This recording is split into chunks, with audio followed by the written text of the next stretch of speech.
Hello students. For 7th class science, we have started the chapter number 2, which is named as nutrition in animals. So बच्चों, इससे पहले हमने chapter number 1 किया था, जिसके अंदर हमने न्यूट्रिशन प्लांट्स के अंदर पढ़ा था, न्यूट्रिशन इन प्लांट्स के बारे में पढ़ा था। और सेकंड चैप्टर में जो हमने न्यूट्रिशन इन एनिमल्स पढ़ना है, यानी कि एनिमल्स के अंदर कैसे न्यूट्रिशन होता है और पोषण कैसे होता है, कैसे वो अपनी ग्रोथ करता है। ठीक है, तो अभी तक हमने क्या किया था, न्यूट्रिशन की वेरियस स्टेप्स पढ़े थे, 5 स्टेप्स पढ़े थे हमने, कौन कौन से थे। ठीक है, उसके बाद हमने क्या किया था, अमीबा के अंदर कैसे न्यूट्रिशन होता है वो पढ़ा था। आज हम पढ़ेंगे न्यूट्रिशन ह्यूमंस के अंदर, यानी कि हमारे अंदर कैसे होता है। तो स्टेप्स तो वही सेम रहेंगे, इंजेक्शन, एब्जॉर्प्शन, डाइजेशन।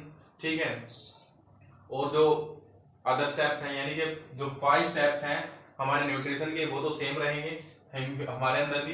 देखते हैं अब कैसे हम करते हैं। इंजेक्शन क्या होता है, फूड को अंदर लेके जाना, वो हमारे अंदर कैसे होता है। Food is taken into the body through the mouth.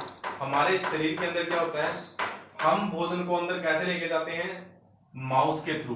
ठीक है, हम अपने मुंह के थ्रू भोजन को अंदर लेके जाते हैं, यानी कि इंजेक्शन की प्रोसेस माउथ के ऊपर डिपेंड करती है हमारे ह्यूमन बींग्स के अंदर। It is broken down into small pieces with the help of teeth. उसके बाद जब हम इंजेस्ट कर लेते हैं, फूड को अंदर ले जाते हैं, उसके बाद क्या करते हैं, फूड को छोटे छोटे हिस्सों में उसको तोड़ना होता है, ब्रेक डाउन करना होता है, और वो काम कौन करता है, हमारे टीथ। ठीक है, हमारे टूथ करते हैं, जो हमारे दांत है वो करते हैं। ठीक है, टीथ क्या काम करते हैं, उसको ब्रोक डाउन करते हैं स्मॉल पीसेस में, और उस प्रोसेस को जिसके थ्रू वो क्या करते हैं, ब्रोक डाउन करते हैं फूड को into small pieces, is called mastication. इस प्रोसेस को क्या बोला जाता है, मैस्टिकेशन प्रोसेस बोला जाता है, जिससे हम क्या, हमारे दांत क्या करते हैं, भोजन को छोटे छोटे पीसेस के अंदर डिवाइड करते हैं। तो आइए अब जानते हैं कि टीथ कौन कौन से टाइप्स के होते हैं। इसके 4 टाइप्स होते हैं। हमारे जो दांत हैं उनके 4 टाइप्स होते हैं। सबसे पहला है इंसीजर, फिर कैनाइन्स, उसके बाद प्रीमोलर और मोलर्स।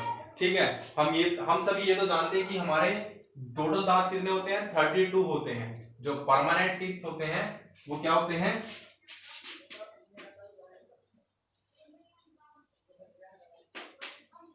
ठीक है, वो कितने होते हैं, टोटल 32 होते हैं। ठीक है, यानी कि 16 नीचे वाले जबड़े में और 16 ऊपर वाले में। ठीक है, तो हम अगर एक साइड का हम देखें, नीचे या ऊपर का, तो उसके अंदर कैसे होते हैं, सब डिवाइडेड। इंसीजर होते हैं, कैनाइन्स होते हैं, प्रीमोलर और मोलर्स होते हैं। सबसे हमारे जो बिल्कुल सामने वाले 4 टीथ होते हैं, जिनके थ्रू हम कोई भी बाइट लेते हैं। मान लो हमारे पास रोटी है, तो रोटी को हम जो बाइट करेंगे, जब सबसे पहले उसको बाइट करेंगे, तो सबसे पहले जो हमारे 4 टीथ हैं वो आएंगे, और उनको ही बोलते हैं हम इंसीजर।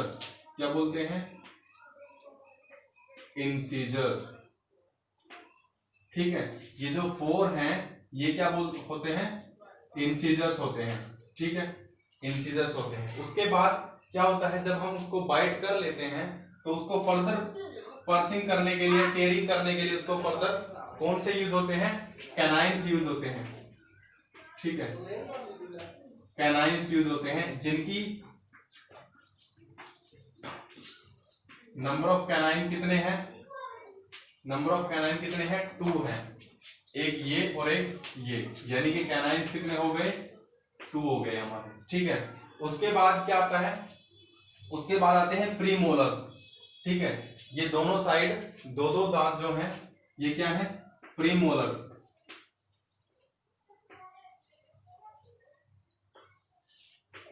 ये 2 इस साइड और 2 इस साइड होंगे।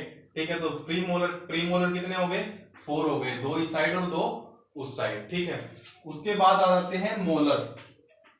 ये टीथ क्या होंगे, मोलर टीथ होंगे।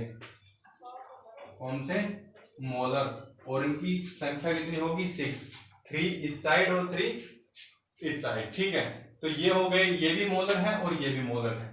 तो ये मोलर की संख्या हो गई 6, प्रीमोलर हो गए 4, कैनाइन्स हो गए 2, इंसीजर्स हो गए 4। तो सबसे पहले क्या होता है, जब हम खाना इंजेस्ट करते हैं, कोई भी फूड, मान लो हमने रोटी ली है, तो सबसे पहले इंजेस्ट करने के लिए क्या करेंगे, बाइट लेंगे उसकी, और बाइट के लिए कौन करता है, इंसीजर्स यूज होंगे हमारे फॉर जो सामने वाले टीथ हैं वो यूज होंगे, जिनको हम इंसीजर बोलते हैं। उसके बाद जब हम बाइट ले लेते हैं उसको फर्दर छोटे हिस्सों में टियर करने के लिए या पर्स करने के लिए क्या करते हैं, कैनाइंस का यूज करते हैं। ठीक है, कैनाइंस क्या कौन से होते हैं, ये वाले।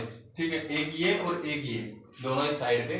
ठीक है, उसके बाद जस्ट बाद जो दोनों साइड में मोलर टीथ हैं वो क्या करेंगे, चैविंग के लिए यूज करते हैं। चैविंग और ग्राइंडिंग यानी कि चबाने के लिए भोजन को, और उसको क्या करने के लिए, पीसने के लिए, ग्राइंड करने के लिए। ठीक है, चबाने और पीसने के लिए हमारे ये प्री मोलर और मोलर्स यूज होते हैं। प्री मोलर्स कौन से, ये 2 दांत और ये इस साइड वाले 2 दांत। ठीक है, और मोलर्स कौन से, ये इस साइड वाले 3 और इस साइड वाले 3 टीथ। ठीक है, तो ये बेसिक स्ट्रक्चर होता है हमारा टीथ का। ठीक है, जिसके अंदर 4 टाइप्स हमारे टीथ के होते हैं, इंसिजर्स, कैनाइंस, प्रीमोलर्स, मोलर्स। ठीक है, अब इनको काउंट कर लेते हैं, ये 4, ये 2, ये 4 और ये 6। ठीक है, तो कितना हो गया, 6 + 4 10, 10 + 2 12, 12 + 4 16, यानी कि हमारे नीचे वाले हिस्से में 16 हो गए, और ऐसे ही ऊपर 16 + 16 32। तो ये होता है बेसिक टीथ का कॉन्सेप्ट। ठीक है, जो हमारा इंजेक्शन के लिए यूज होता है। इंजेक्शन के लिए बेसिकली हमारा माउथ का यूज होता है, माउथ के थ्रू ही हम भोजन को अंदर लेके जाते हैं और उसको फिर आगे बाइटिंग करते हैं। बाइटिंग करने के लिए इंसीजर यूज होंगे, कैनाइंस यूज होंगे उसको टीयर करने के लिए, फर्दर छोटे हिस्सों में तोड़ने के लिए, उसको चबाने और पीसने के लिए यूज होंगे प्रीमोलर और मोलर्स। ठीक है, तो ये होता है बेसिक स्ट्रक्चर।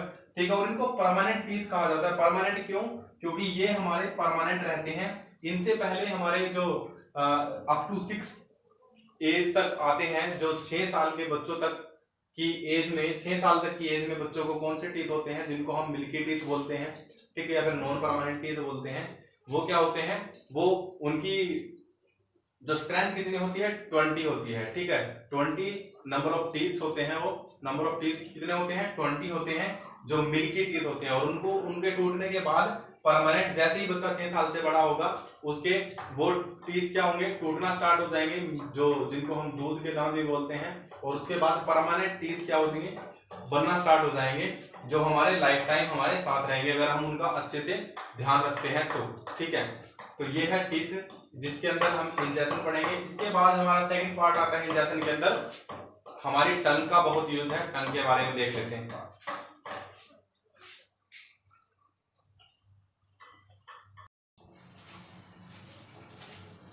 स्टूडेंट्स, इंजेक्शन के अंदर जो नेक्स्ट हमारा ऑर्गन, बहुत ही यूजफुल ऑर्गन है, वो है टंग। हमारी जो जीभ है हमारी, वो बहुत ही यूजफुल है। किसके अंदर, इंजेक्शन प्रोसेस के अंदर, खाना को अंदर ले जाने के लिए। कैसे यूजफुल है, the tongue is a fleshy muscular organ. Fleshy muscular मतलब ये फ्लैसी है, यानी कि मांस का बना हुआ है। इसके अंदर कोई भी हड्डी वगैरह नहीं है, बिल्कुल मांस का बना हुआ है, सिर्फ इसके अंदर हड्डी वगैरह नहीं है। और ये मस्कुलर ऑर्गन है जो हमारे माउथ के अंदर प्रेजेंट होता है, माउथ के अंदर। ठीक है, हमारे मुंह के अंदर प्रेजेंट होता है, which is free at the front, जो आगे से फ्री होता है। अगर हम देखें जीभ की मूवमेंट अगर हम करें तो वो आगे से क्या होती है, फ्री होती है मूव करने के लिए। ठीक है, फ्रंट वाली साइड से फ्री होती है मूव करने के लिए। और पीछे क्या होती है, but attached at the back, लेकिन पीछे वाली साइड से अटैच होती है, किससे अटैच होती है, to the floor of buccal cavity, buccal cavity से अटैच होती है। यानी कि जो हमारी मुंह के अंदर जो ओपनिंग है, ये जिसके अंदर से खाना जाता है, उसके ऊपर अटैच होती है उसके। ठीक है, जहां से वो स्टार्ट होती है वहां पे अटैच होती है। It helps to mix saliva, और इसके काम क्या क्या है, क्यों यूज की जाती है, क्यों यूजफुल है tongue. It helps to mix saliva with the food, ये हमारे फूड के अंदर लार को मिक्स करके उसमें टेस्ट पैदा करती है। ठीक है, सलाइवा मिक्स करने के लिए फूड के अंदर। ठीक है, और दूसरा क्या है, detect different kind of taste, अलग अलग प्रकार के टेस्ट को डिटेक्ट करने के लिए कि कौन सा भोजन किस प्रकार का है, क्या वो स्वीट है, क्या वो बिटर है, क्या वो सॉल्टी है, कैसा है। ठीक है, एंड टू स्वेलो फूड, ठीक है, वो स्वालो करने के लिए, उसको निगलने के लिए फूड को, जीभ का, टंग का हमारी बहुत ही ज्यादा यूज है। ठीक है, तो ये बेसिकली इंजेक्शन में प्रोसेस में बहुत ज्यादा हेल्प करती है। अब ये स्ट्रक्चर है हमारी टंग का, इसके अंदर सबसे स्टार्टिंग वाला जो पार्ट है, ये वाला हिस्सा, ये स्वीट टेस्ट को, ठीक है, स्वीट टेस्ट को डिटेक्ट करता है। ये वाला जो फेज है, ये वाला हिस्सा और ये वाला हिस्सा, ये दोनों हिस्से किसको डिटेक्ट करते हैं? साल्टी टेस्ट को, ठीक है, साल्टी टेस्ट को। ये वाला हिस्सा और ये वाला हिस्सा ये करते हैं जो सोर टेस्ट होता है, ठीक है, यानी कि खट्टा। और ये वाला जो हिस्सा है ये करता है बिटर टेस्ट, ठीक है। तो ये होता है इससे कौन सा पार्ट उसका, हमारी टंग का कौन सा टेस्ट डिटेक्ट कर पाता है, ठीक है। तो ये डिटेक्ट करने के लिए बेसिकली होता है टेस्ट को, और फूड को स्वालो करने के लिए, निगलने के लिए यूज किया जाता है, और एक सलाइवा को मिक्स करने के लिए फूड के अंदर। तो ये है बेसिक यूज हमारी टंग का हमारी इंजेक्शन प्रोसेस के अंदर। After this in next class we will discuss about the digestion process, की भोजन जो हमने इंजेस्ट किया है, अंदर लेके गए हैं, उसको डाइजेस्ट कैसे करेंगे। So thank you class, this is all about today.